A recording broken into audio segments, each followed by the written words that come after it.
एक लंबे समय पहले रामराजू नामक एक दूध व्यापारी रहता था। वो सूर्योदय से पहले ही उठकर उसके पास मौजूद भैंसों को घास देता था और उसके बाद उनको पीने के लिए पानी भी देता था।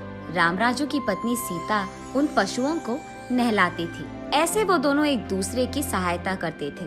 उसके बाद वो दोनों भैंसों का दूध निचोड़कर उस सारे दूध को एक बड़ी दूध की डिब्बे में भरते थे। उस दूध को शहर ले जाकर बेचता था रामराज।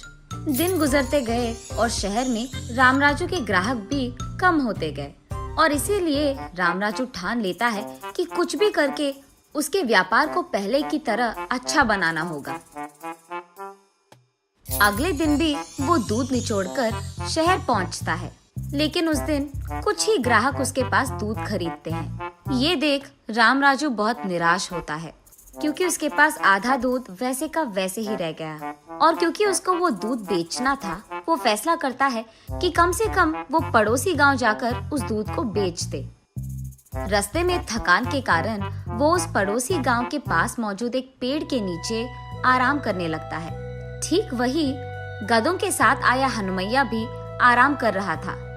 वो रामराज को देख, कौन है आप? किस गांव से हो और किस काम के लिए आए हो यहाँ? ऐसे एक के बाद एक प्रश्न पूछते ही रहता है। मैं एक दूध का व्यापारी हूँ। मैंने सोचा यहाँ दूध बेचूंगा, इसीलिए आया। थकान के कारण आराम करने के लिए इस पेड़ के नीचे बैठा हूँ बस। ऐसा क्या? लेकिन इस गांव में सबके पास पशुएं तो है, शायद आपसे दूध कोई नहीं खरीदेगा। अरे रे, हाँ क्या? तो आज ये सारा दूध व्यर्थ हो जाएगा क्या? ऐसे उसके मन में सोचता है रामराज। वैसे वो किसका दूध है? ये दूध तो घने भैंस के हैं। ओ, ऐसा क्या? लेकिन इस सारे आसपास गांव में सभी गधों को पालते हैं, इसलिए सब यहाँ गधे का ही दूध पीते हैं ना? चौंक कर रामराज, क्या गधे का दूध पीते हैं? अरे ऐसे क्यों चौंक गए? गधे का दूध तुम्हें सस्ता लगता है क्या?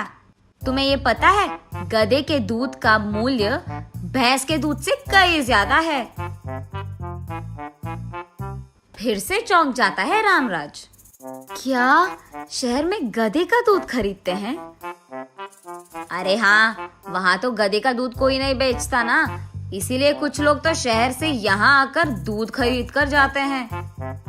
अगर जो ये आदमी कह रहा है वो सच है, तो मेरा व्यापार वापस अच्छा हो जाएगा।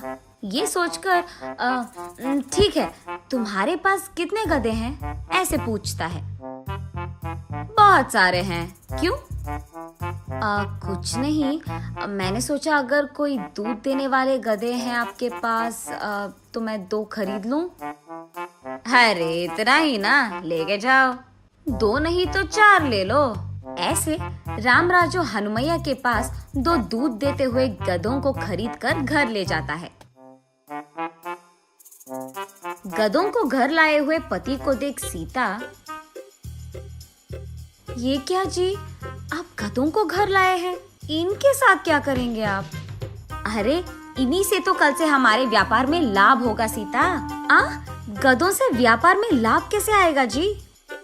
शहर में इनके दूध का बहुत मूल्य है, वो मुझे आज ही पता चला। गधों का दूध कौन भला खरीदेगा जी? वैसे इसका दूध कौन पीता है? भैंस और गाय के दूध से कई ज्यादा शक्ति इन गधों के दूध में है। गाय और भैंस के 1 लीटर दूध में जितना पोषक शक्ति है, गधों के 1.25 लीटर में उतना होगा। क्या ये सच है? अब ये सच हो कि गलत किसको पता, यही हम लोगों को बोलकर इसको बेचेंगे। ऐसे कहकर रामराज अगले दिन से गधों का दूध निचोड़कर उन्हें शहर ले जाकर, गधों का दूध बहुत अच्छा है और पोषक तत्व शक्ति भी बहुत ज्यादा है, ऐसे कहकर कम मात्रा के दूध को ज्यादा दाम में बेचता था। ऐसे कुछ ही दिनों में रामराज के व्यापार में लाभ आने लगता है। इससे पहले ज्यादा मात्रा के भैंस के दूध बेचने पर उसे कम पैसे मिलते थे, लेकिन अब गधों का दूध कम मात्रा में होने के बावजूद ज्यादा दाम में बिकता था। इसीलिए वो आए हुए उन पैसों से और गधों को खरीदकर शहर में गधे के दूध का एक दुकान स्थापित करता है रामराज। कुछ ही दिनों में उसका व्यापार बहुत अच्छा चलने लगता है और ऐसे ही रामराज का जायदाद भी बढ़ने लगता है। रामराज की बुद्धि देख उसकी पत्नी सीता बहुत खुश होती है।